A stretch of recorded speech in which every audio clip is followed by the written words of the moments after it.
A clean area. Oh yeah, and what were you doing in that laboratory, in the new one? Did you have to go and pick up some material, or what was your task in there? Uh, Today only for the I look what had this laboratory, because in the future we will work in DNA. So Yes. I look in different material for see if I need to buy another or we have sufficient. Yes, only that. Right. Oh, very good. DNA, you say, is that something from, I don't know, you're going to, well, I know that that is the basic composition, right, of human beings with regard to their, um, with their genes and stuff like that. But what are you going to do with that ADM? Are you going to try to alter it, or what is the purpose of getting Uh, AND? it's new for that because I want to try the diagnosis for Chagas.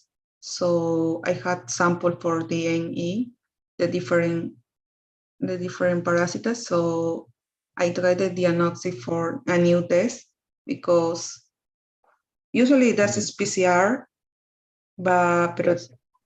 do you need the thermocycle for that? So Uh-huh. in this new project, we don't need the thermocycle. Do you need only for temperature for one temperature, and do you need for 55 degrees Celsius? Uh-huh. Yeah. Yes.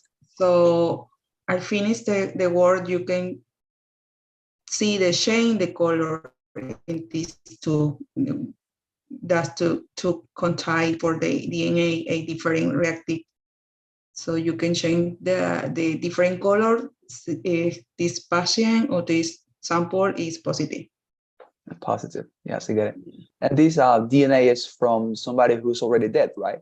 Or is it Yeah. from some sort of donant to the university? How does that work? How do they get the DNA that you are going to use now in this project of yours? How do they get the DNA? This is the sample, the patient, the different patient from Bolivia. So this is positive patient. So we had the blood, this patient. So we working in extraction for DNA. So I can say that this sample.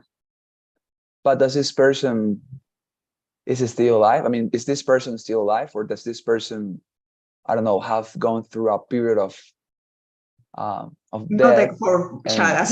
No, this is probably this is that. Or this is like I don't know, but because the sample is before. Oh, this is for 2 years ago. So uh-huh. yeah. But there is a possibility that this person died because of Chagas. Is that possibility? Is that a possibility? Yeah, this is possibility, but it depend the circumstance for because the people older for the 56, 70-year-old, that is more Uh-huh. probably they have the problem cardiomyopathy or megacolon, so that is different. But that person is the probably 3% the prevalent in that case or 5, that is different. Yes, yes, I get it. So it's not probable. I mean, well, it's probable depending on how old was the Yeah, person who gave the it's sample, right? yeah, they have the more rights in this person. Mm-hmm. Usually the people in Bolivia, in Bolivia we have like more case in the world. So they usually in the woman, that is 20% we prevalent for Chagas. Oh, interesting. So we are the champions in this competition of who is the Yeah, most we are the infected champion country. definitely. Yeah. Yeah. Well, very, very good to know that we are champions in something, right? At least in that. Yeah, Chagas. Well, I mean, I guess we are very famous in America because of that. When they hear Bolivia, oh, they say, "Oh, the country that is the most infected country with Chagas." I guess they think that when they hear our name, right, Bolivia. But very interesting. I guess you are very famous as well in the laboratory. because you are Bolivian, right? Maybe they ask you, how's that there? Is people concerned about Chagas? Are you famous because of it or not? Yeah, this when you talk about the Chagas, that's the first country in pronounce Bolivia. Yeah. Very good. Very interesting. Cool. And well, then I guess that, but then, well, did you manage to, do you remember what we were talking the other day that when you are going and when you're traveling and when you are taking the bus, so when you are in the bus, I'll tell you, right? Have you ever tried to talk to a stranger on the bus? Yeah.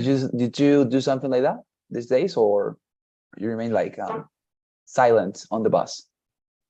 No, because that is before when I take the bus, probably yeah, one more ago, because I Uh-huh. live here from the university. I live for probably a middle kilometer. Now, at this moment, I live at 2 blocks. I don't take the bus. Okay, you don't take it anymore then. Yeah, So yeah, no more. there is no chance you're going to be talking to strangers, or No. but what about people on campus at the university? I guess there are a lot of people that you constantly see while you are walking throughout or through the campus, excuse me, and while you are, I don't know, going to the different floors in this building that you are working on. Don't you have the opportunity to talk to strangers, like people who, there's an author called Yeah, in elevator. Yeah, yes, that's in the elevator, yes. yeah. Mhm. So probably I need to what floor do you need go? So I take it. Oh yes, it's actually a good question. Yeah. It's a good opener. And maybe that is going to provoke a very interesting conversation, right? And the person is going to become your friend, which will be amazing, right? I mean, I think that's the beauty of talking to strangers, that you don't know what is going to happen. So it's quite an experience, right? To talk to strangers. So maybe they become your friends, or, well, at least you learn something out of them. Experience, at least, right? But very good. I mean, especially in English, right? When you have the chance. Because when I have had the opportunity to talk to people that are strangers and they speak English, but I have not talked to them because I was, I don't know, shameful or something, I then get repented about it because I think maybe they could have become my friends and I didn't talk to them because I was, I don't know, afraid of talking because I was a stranger for them or what they thought. But then I think even if they didn't receive the, let's say, the approach very well, at least I could say that I did it right. But if you don't do it, it's like you don't know what could happen. And I think that is even more, that gives you more regrets in the future, instead of maybe to say, well, they did not want to talk to me, they were a little bit, you know, not very much empathetic with me, but the idea is that at least I try, right? But yes, I mean, I would do it if I were you, to the people that you are. I mean, especially in that university, right? Imagine the very good conversations that could come out of talking to strangers, especially people who are very studied and know a lot about different things. It's, for me, very interesting to think about it. Yeah, that's interesting for us. I think I try in the future because this is I can talk with us or stranger with in the elevator, or we have the common area here for the in the floor for this is like kitchen and photocopier, the Yes. printer. Yeah. Uh-huh. Yes, it's usually I can see the people different and my colleague in classmate. I mean Yes. my lab. And is it a requirement to wear masks yet at the university? Is it a requirement, or people can choose whether or not to wear masks? I think I don't answer that what you say, but sorry.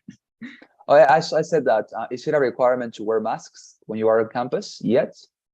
Or is it something that people can choose? Like if they want to wear a mask, they wear it, or if they don't, they simply, well, people, or let's say the authorities or people who are in charge, don't complain with them, because in many universities across the US, it is still mandatory to wear a mask, right? But how is that in your university? This is still mandatory to wear a mask? How's that How's that issue in there? Yeah, no, no, it's mandatory. This is more open, but that's mandatory when you hack in class. Okay, when you are in class, Yeah, you have to wear the yes or yes. yeah. But Uh-huh. see you hack in the different area for the elevator or the, I don't know, say pasillos. The corridors. The corridor. Okay. The corridor. Okay. You see you don't use mask. Okay, so basically, in outdoor spaces, you Yeah, don't wear them, but on inside spaces, you do. You do wear the masks. that's necessary. Yeah. Very good. Okay, interesting. I see. Um, well, I guess it's fine, right? I mean, here in Bolivia, things are way more flexible now. People are not requiring to wear masks. At least in my university, they don't require us to. I mean, maybe when we are entering the university, when we have to get through the security doors, they ask us to have the masks on, but later it's like you can take it out and nobody's going to complain, right? Especially because it's a university, right? I mean, it's not high school to have people telling you what to do or not to do, right? Yeah. I think that is what I like about, I mean, what I don't like, or what I didn't like, and what I still don't like about the pandemic, that some authorities have used this excuse of common health, or national security, to tell people what to do, especially with regard to this. I mean, if you want to wear a mask, wear it in order to protect yourself, your family, maybe, if you are somebody who is prone to have diseases, stuff like that. But if you don't want to wear it because you are because you are vaccinated, because you are because you think maybe COVID is not a threat, if you have seen the data, right? That actually the quantity of people who have died because of COVID in the US and also in Bolivia is it's ridiculous. It's like less than 2%, right, of people. I guess you have seen the statistics, right? In the US, how many people have died because of COVID? It's like I think it was something like 80 million people infected, but just 1 million people have died. So it's like, I mean, well, for people, right? Well, so the idea is, as I say, very good if they gave you that liberty, right, to wear masks, stuff like that. But do you wear it when you are in these outdoor spaces, or how do you prefer to be? Yeah, yeah, this is similar in university. Like when I enter for the building, I use the mask, but when I have my lab or in the office, I take off my mask. So, or say I have a meeting for the meeting lab, so I use. But this is my professor there or in class, I use the mask. You use the mask. Okay, very interesting. Very good. All right, so very good. Thank you, Shirley, for sharing that with me. Very interesting. And then you're working on DNA, working on this biological things is quite interesting, right? DNA especially, and especially because we have not. I mean, this thing about completing the sequence of the DNA is not something very much old, right? It's a very recent discovery in this century, right? I mean, to decipher the entire DNA structure, right? Or am I wrong? Because I know that we had knowledge about the DNA before, but it's like we have finalized to understand the sequence of the DNA very recently, right? Is that true? Yeah, the sequence that is recently, probably, I don't know, for my cows, probably 5 years, I think. Yes. I know it was in this century, right? I mean, in the 2000s.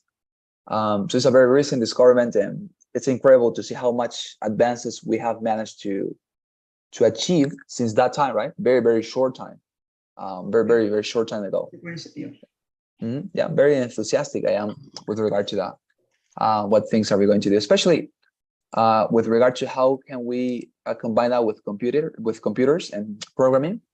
I hope that someday we are able to program people. That will be interesting, right? To have access to DNA, and not just to investigate it as you do, but also to influence on it in a manner that you can define how people are, I don't know, with programming skills and stuff like that. It'll be incredible. I think that is a very interesting area of investigation, research, right? The combination of what you're doing with programming, how can you influence on these biological things? Yeah, now this is more informative for sequencing. You need to see all the sequencing. This is Yes, more complicated for that. yes, certainly. Very good. So let's start in with today's class. Yesterday we had finished with the topic of wish, okay? And today we are going to continue with another topic, which is still very important and useful. As I told you, I'm very glad that this unit is giving us such very and such useful topics and very um, let's say important things to learn, because when compared to the last units, this is, as I say, dramatically better. Okay, so we're going to discuss today models of possibility. That is what we're going to be talking about. Models of possibility. Just give me a chance here. Oh no, but let us start with this one first. Past and real conditional. Okay, this is going to be today's topic. Past and real conditionals. So let me share this with you. By the way, I'm drinking this is Malting. I have not slept very well because this week has been an examination week. So I have been studying, very much today. I had my last exam today. So I'm very happy because I ended that. I don't know how much time has it happened since you didn't take an exam, but all the stresses, very powerful, right? Yeah. But you're not taking exams at Johns Hopkins University? You're Uh, just making research, right? Or you take for my exams? class, I have one class. Yeah, not take the exam for that. In every class, we had the presentation for the paper, or do you need to discuss for that paper? But the final test that is in last week in October. But do you need the answer for one or two questions? This is like a problem in tuberculosis. If you need answer about that, or what do your opinion respect that? All right. But you're going to have an exam then Yeah, about tuberculosis, you said? yeah. It's Yeah, just two I enrolled. questions. You said. Yeah, this is because I enrollment for one class in tuberculosis basis control, Okay. epidemiology basis tuberculosis control. Yeah, I remember. Epidemiology, tuberculosis control. Seems very interesting. And your exam is very short from what I can see. Just two questions. Are you sure it's just two questions, or maybe, I don't know, two questions to start with, but maybe 50 questions then? Mm, the teacher explained that is 4 questions. You need to choose two questions, and the answer they need probably one later, one page. Okay. Yeah. But well, very interesting. Very interesting. This is totally different the class in Bolivia, because in every class the teacher no present the slide. Do you have the need the recording the class? This is the presentation course, like this is similar Coursera, but this is this is before to class. You need to see the recording in your class. The presence class or in-person class, that is you need to read the paper, different paper every class. You need to present or you need to discuss. Okay. Yeah, So you say that there are 3 teachers or 3 professors in different areas, and they help you or they complement your discussion. okay, so you tell me that you have to go study, order studied to these classes, and the only thing you do in class is to discuss what you have already learned through this platform. Okay, see, it's like okay, see, it's more like the classes are not for learning as such, but they are more for demonstrating and discussing what you have learned, right? And the only thing they do is to give you credits because of what you have learned, right? Yeah, this is probably they the most for the how do you apply that or how do you resolve this problem. That's for this line. Okay. Oh, very interesting. So that's different. Certainly, it's certainly different. The modality of learning. Well, I guess that is only for your degree, right? I mean, because I don't think that in the undergraduate system, also in America, like in the university you are right now at Johns Hopkins, I guess the classes are also traditional. Like you go to the class and the professor teaches you something, and then you go out and maybe you study by yourself a little bit, and at some point you have to take an exam. Because I don't think that model is for all the graduate and undergraduate degrees at the university, right? Or is that for everybody? No, this class that is different because another class, Mhm. the summer, when I Yes. when in the summer, that's different. Do you have every class? Do you have six proper? This is similar at the in Bolivia the summer course. Yes. Do you have class for 7 hours in one day? So do you have 4 or 6 teachers in one day? A Uh-huh. different presentation. In the final, the week is the Friday. Do you have test for this week for the school? Okay. Very good. I see it. Fantastic. Thank you, Shirley, for telling that. It's very interesting to see that different modality, right, of learning.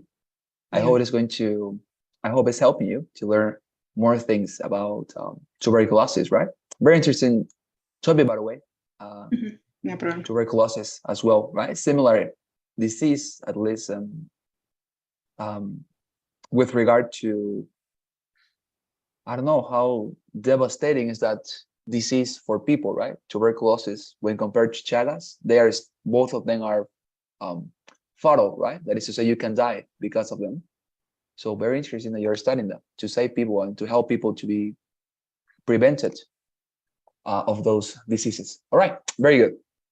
As I was mentioning, today we are going to be learning about past and real conditionals. Okay, and we use the past and real conditional to talk about past conditions and results that never happened. Okay, that is what I mean by past and real conditional. I mean past and real conditional to talk about things or results that never happened. Um, let's see some examples before we get into the structure. Look at what Talia says. There's some sort of dialogue in there, and says, Talia, if I had been more careful, we would have had the evidence. If I had been more careful, we would have had the evidence. This means that Talia wasn't careful, and as a result, they don't have the evidence. Let's see what she says later. If I hadn't messed it up, we'd have the recording now. In the example, Talia regrets that she has messed up the recording.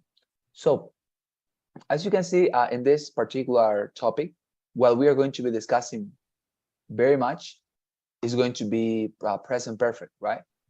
If you notice, if I had been more careful, we would have had the evidence. This is a structure that is going to require you to master your skills and understanding of the uh, present perfect. And I think that is very good because in the last units we have seen this, but now we are going to use it for a very specific goal or objective, which is, as I said, to express conditions and results that never happen. So let us move this to a document. So let me ask you, have you ever experienced some sort of, I don't know, uh, of activity in which you wanted to have a result, but you didn't get it? Maybe you, for example, were studying for an exam, and you studied a lot, right? As I commented you some moments ago, that I was studying during this entire week for some exams. And when you study a lot, right, for exams, for things, or you prepare yourself for a task, for an activity, you are expecting as well a result out of that, right? But hasn't happened to you that at some point you've been, let's say, disappointed because you didn't get the results that you were expecting? I mean, did that happen to you sometime? For example, let's say this week when I was studying for my mathematics exam, I studied a lot, but nonetheless, in the exam, because I had a lot of exercises, I was not able to finish the entire exam. So it's very possible that I'm not going to get, let's say, 100 out of 100, but maybe 90 or 95. And that is not the result I was expecting in my exam. Something similar happened to you at some point in your life? Yeah, this is similar. Probably I don't have in this moment like qualification for that, but in experiment for the lab, do you every the process and when you see the result, that's know what happened, or do you need to repeat everything? So this is process. That is a very good example that you are mentioning there, right? Because when you are working in a laboratory, you are creating experiments because you consider that if you follow certain sequence of steps, you're going to arrive to a particular result, right? To a consequence. So you create the experiment and you run it. And when you run the experiment, sometimes you find out that the result was not what you expected, right? You are disappointed. And as you said, you have to repeat it until you get the result you are waiting for, right? Yeah. Very good. So that is going to help us because those times, okay, when you have failed and when I have failed, that is what we are going to express with this topic, okay? What we are going to be discussing today, past and real conditional. Let me write it, past and real conditional. This is the use of these expressions of past and real conditionals to talk about things that we didn't get. That is to say, results, consequences that we would have liked to be different. Let me show you. I'm gonna paste this. Conditions and results that never happen.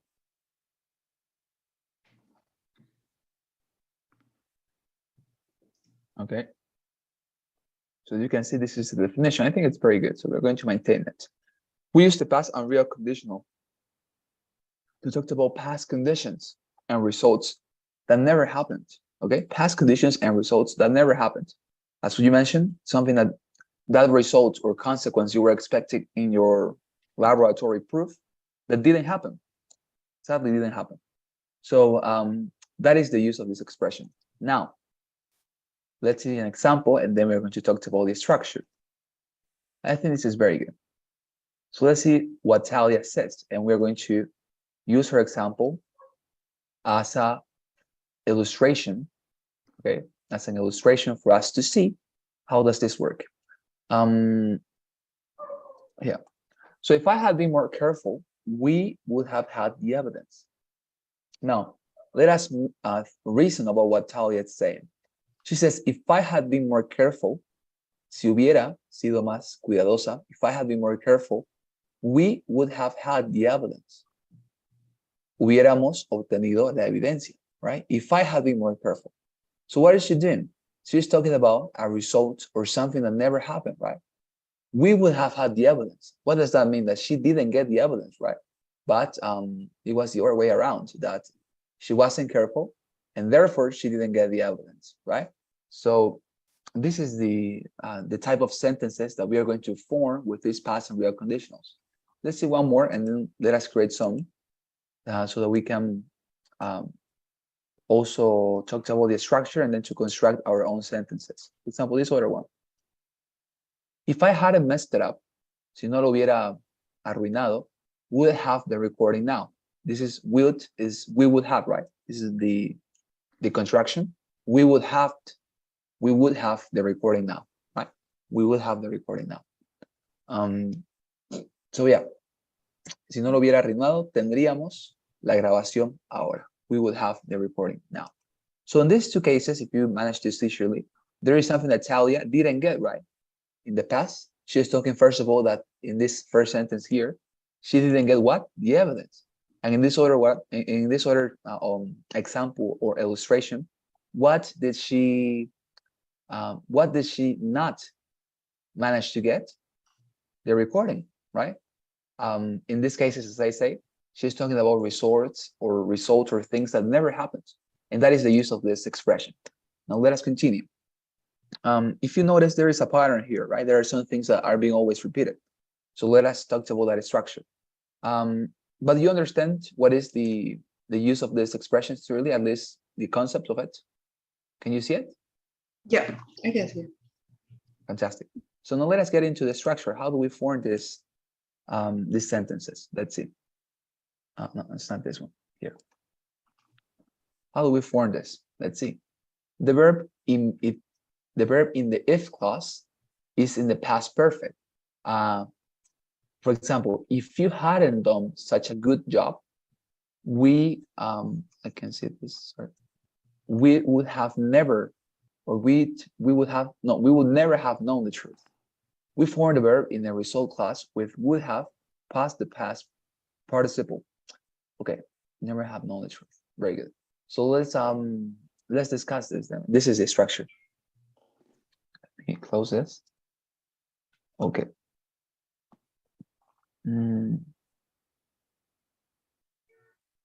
Very good. Copy and copy. So here. So the first thing very important for you to know. For the verb. Okay, so I'm going to create here the structure. This is also very important. And here I'm gonna paste the structure just in a second. So the structure would be this one, if clause,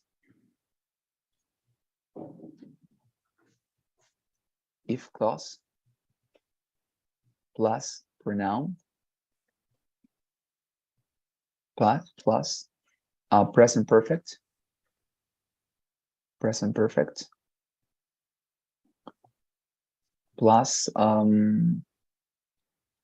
what else plus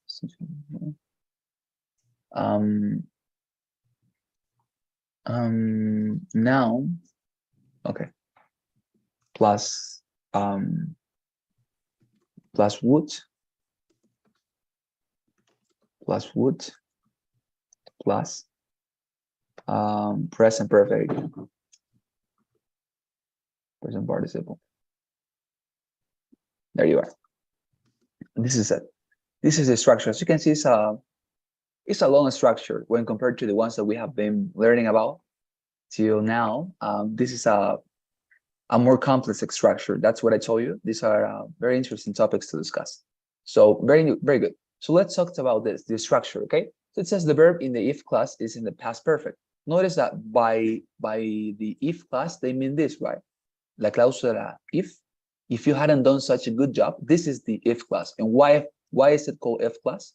It's called if clause because it starts with if, right? This is what an if clause is. It's a clause, it's a sentence, it's a text that always starts with if.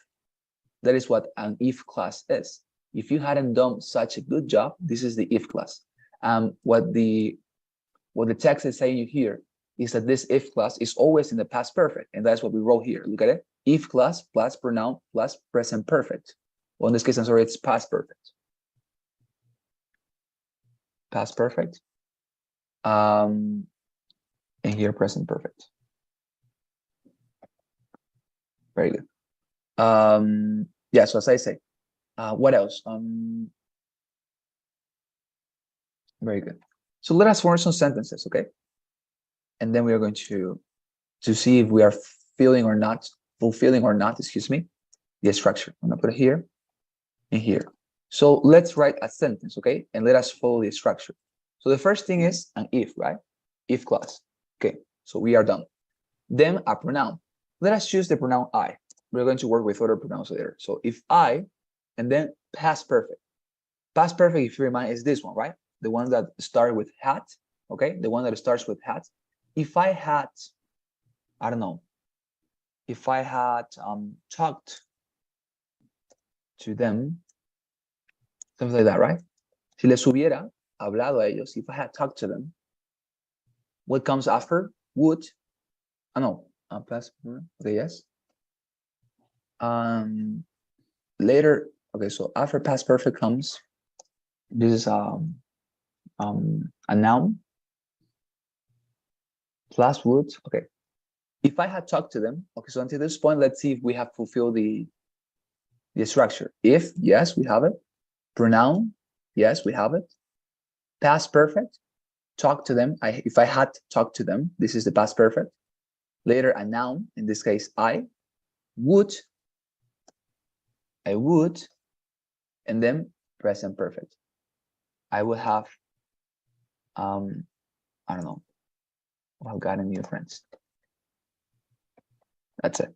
So this is the structure, as you can see, it's super simple when you follow it. If I had talked to them, I would have gotten new friends. Si les hubiera hablado a ellos, si les hubiese hablado, hubiera tenido nuevos amigos, new friends, okay? That is what the sentence means. And as you can see, what is the result that I didn't get in this case? Friends, right? New friends. As it was the case here in Talia. In this case, she didn't get the evidence, and in this case, she didn't get the recording. And in my case, in my sentence, why didn't I get new friends, right? And as you can see, that is always the objective, the use of this expression, past and real conditional, is always to talk about things that we have not obtained, that we have not gotten. Okay? Now, do you understand the structure, Shirley? Do you have any question here with the structure? No, I don't have a question for that. Okay. Do you remind what does this sentence mean, or at least do you remind what the past perfect is? This expression, I had talked to them. Yeah, when they use the have in the past. Exactly. Yes, if I had talked to them. Yes, continue. Yeah, in the present perfect, I remember that is similar. What you use the have, but does it like different? The present. Yes. Yeah. Yes. Because there is a difference. As you can see, past perfect and present perfect. If you want, let us talk about that so that you can remind it. Past perfect and present perfect. So let's talk about that first. Past perfect, and then we have present perfect. So let us remember what is past perfect and how to use it. So past perfect is basically an expression formed by a pronoun plus had plus of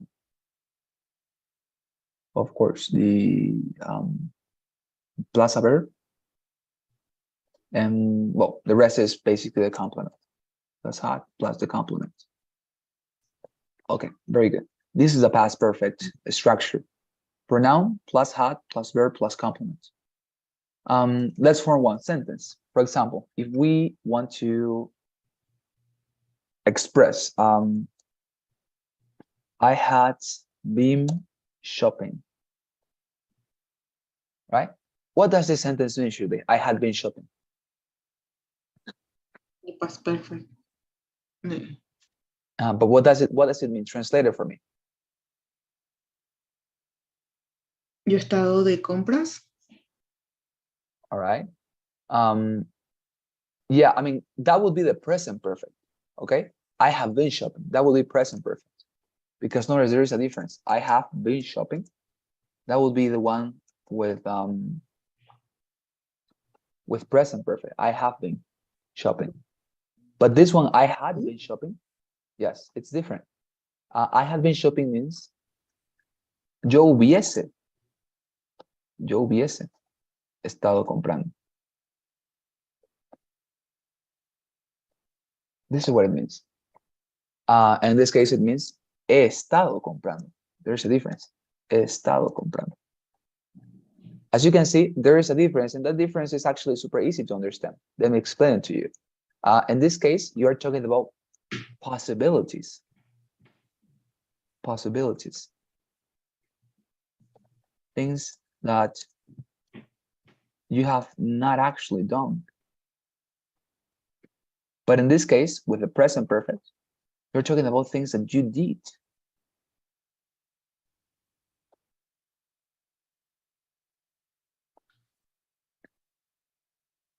This is what it means. Oh, this is a difference, excuse me. This is what differentiates both expressions. So as you can see, yeah, fantastic. So past perfect. possibilities, things that you have not actually done, okay? For example, I had been shopping, yo hubiese estado comprando. Or for example, she had been traveling to Europe, right? She had been traveling to Europe. Ella hubiese estado viajando. Ella hubiese estado viajando, right? A Europa. Now, in present perfect, this same sentence should be, she has been traveling to Europe. And this sentence here would mean something different when compared to the past perfect. It would mean, ella ha estado. Indeed, she has traveled. Ella ha estado. She has been.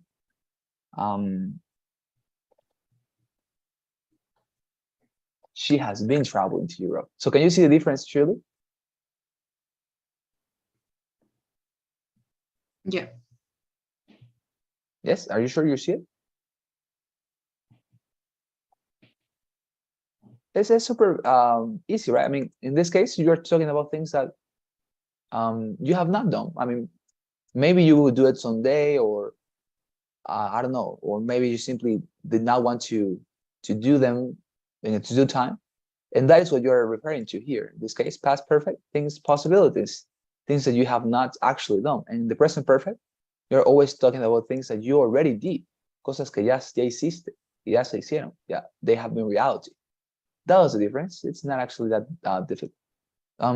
So yeah, I mean, can you, do you understand it, or maybe you have any question here, anything that I could clarify? No, I understand it for that. Okay, very good. Have. Here, this is the only change in the structure. Pronoun plus have plus verb plus complement. All right, very good, Shirley. Very, very good. So this is it, okay? So now let us apply that knowledge to our topic today. Past and real conditionals. What is the structure of past and real conditionals? If clause plus pronoun plus past perfect. We have seen what it is. Plus noun plus would plus present perfect. Let's see a sentence that we could form that way. If I had talked to them, si yo les hubiese hablado, I would have gotten new friends. Hubiera tenido nuevos amigos. Now notice that in this case, the present perfect no significa, doesn't mean he tenido más amigos, because it is in combination with would. When you combine the present perfect with would, it takes a very, very similar knowledge to this one. Okay, that is something I want to write here. Or here, better. Oh, here. When you combine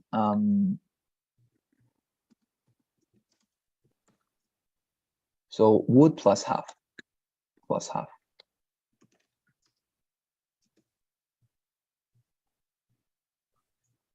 When you combine these expressions,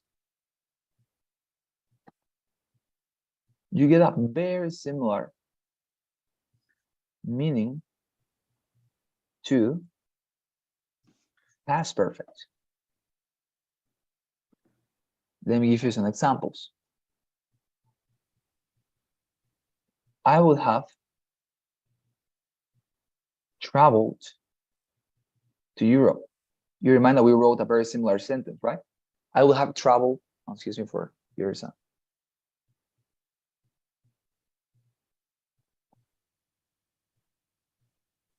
Traveled. I will have traveled to Europe. What does this sentence mean? It means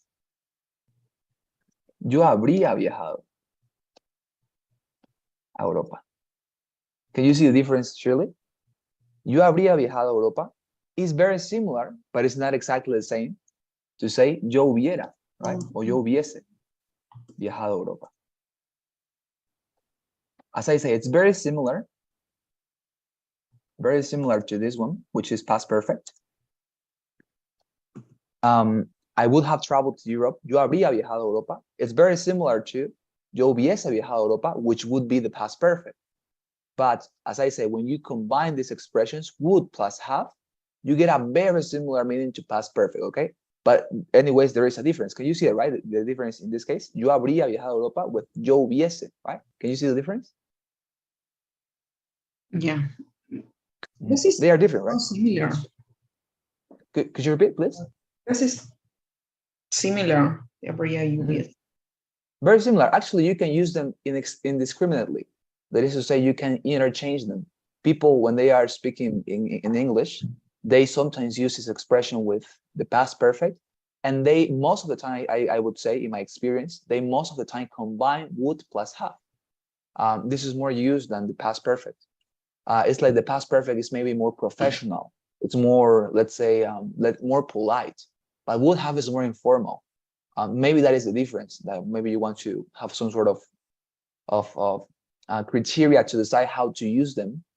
So my criteria would be would have is more informal, and in the past perfect, when you speak with had, that is more formal. Certainly, it's like more professional to speak with had. But nonetheless, anyways, as you said, these expressions are basically the same, but there is a very slight difference. Very slight. It's almost unnoticeable, but it is still there. That is the only thing you need to know.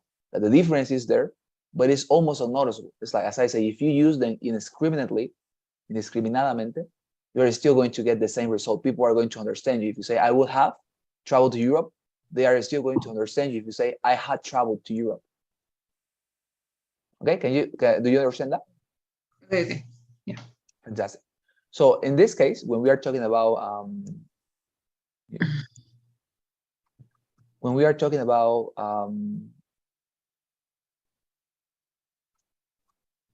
okay, this out. So when we are talking about this past and real conditional, we are following this structure, right? If class plus pronoun plus past perfect plus noun plus would plus present perfect. This is a sentence that we have formed to this point. If I had talked to them, I would have gotten the inference. Let us form one more sentence. In this sentence, where is the clause? This is if clause is if. If clause is basically if. To start a sentence with if. That is what if clause means. Okay. I'm gonna write it here. To start the sentence with if. That's what it means, basically. To start a sentence with if. So if I had talked to them, I would have gotten the inference. Now, let us create more examples. If I had studied, I would have gotten my 100. There you are. Si hubiese estudiado, hubiera obtenido mi 100. Can you see? What is the results that I didn't get in this case, Shirley? Because remember, this structure and the expression that we are learning right now is to express results that we have not managed to get. In this case, what is the result or the consequence that I didn't get? No conseguir los 100. Exactly. So whenever you have something that you didn't get and you want to express it, use this type of structure. If I had started, I would have gotten my 100, right? You want to make people understand. I didn't get this, but I would have done it. No tuve esto, pero lo hubiera hecho, sí. Right? And you have to say what is the thing or what is the element that could change your sentence. Because if you have done something, there is something that you could have done in order for you to achieve it, but you didn't do it and you didn't get the result. So that is basically the use of this expression. Let's create more. If they had played with me, they would have won the tournament. Could you please translate this sentence to me, Shirley?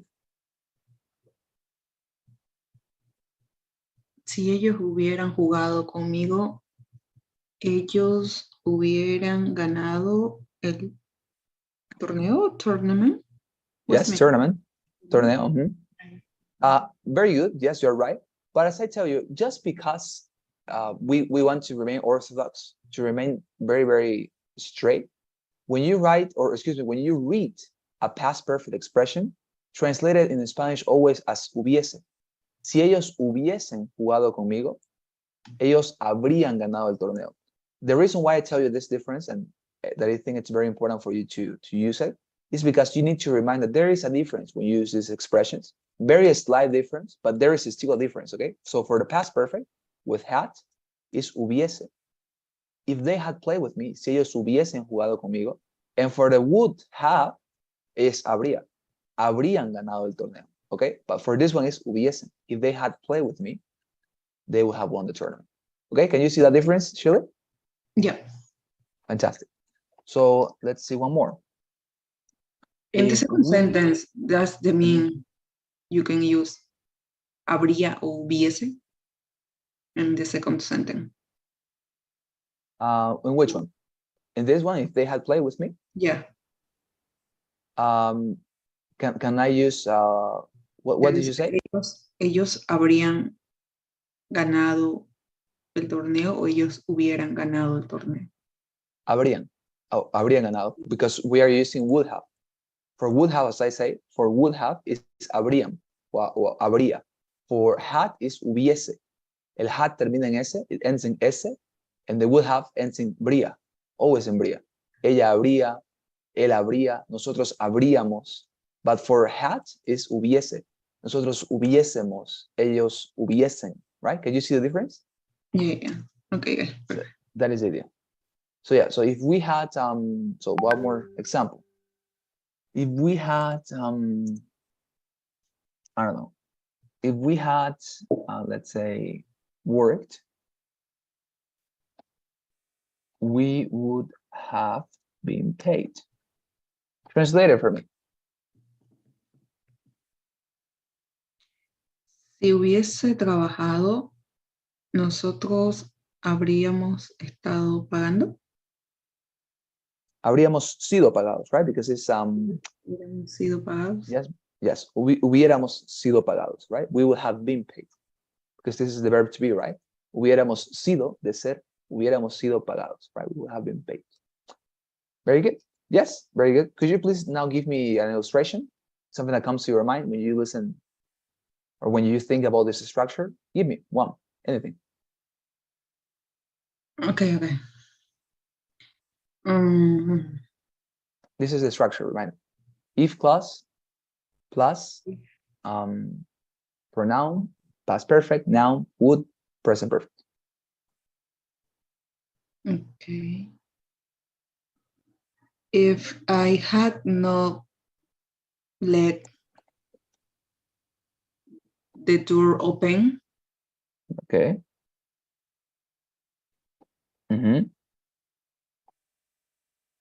the dog would never have gotten out. Go. Okay. Remind that it's gone because we are using past perfect. So the verbs change, right? Okay. If I had not let the door open, dog would have never gone out. Very good. The dog would never have gone out.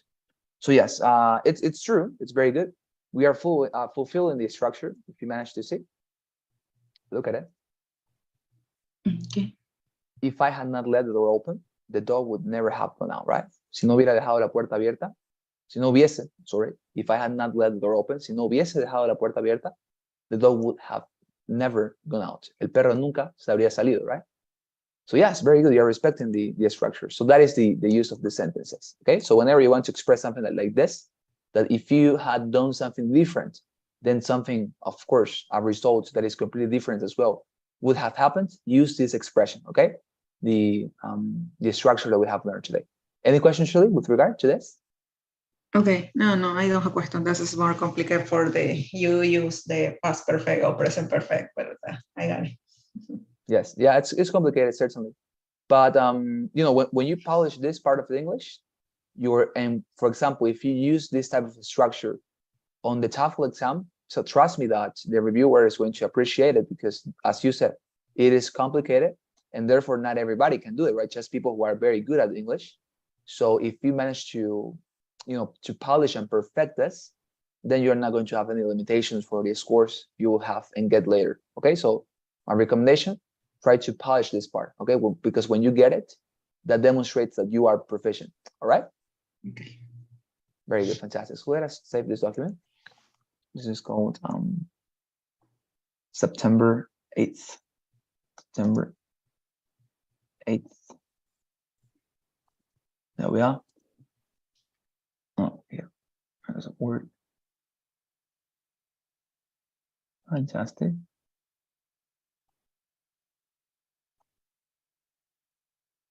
September 8th. There you are, dear Julie. Okay, so this is certainly a document that you should look at. Okay, try to review this whenever you have time, because it's very important information and the structures, the ones that we have learned here, right? Okay. Fantastic, very good. So let me stop sharing then the screen, and please help me with the traditional poll, okay, that we always fill. And I'm going to take your assistance as well. Give me a second. There you are. Here. Here.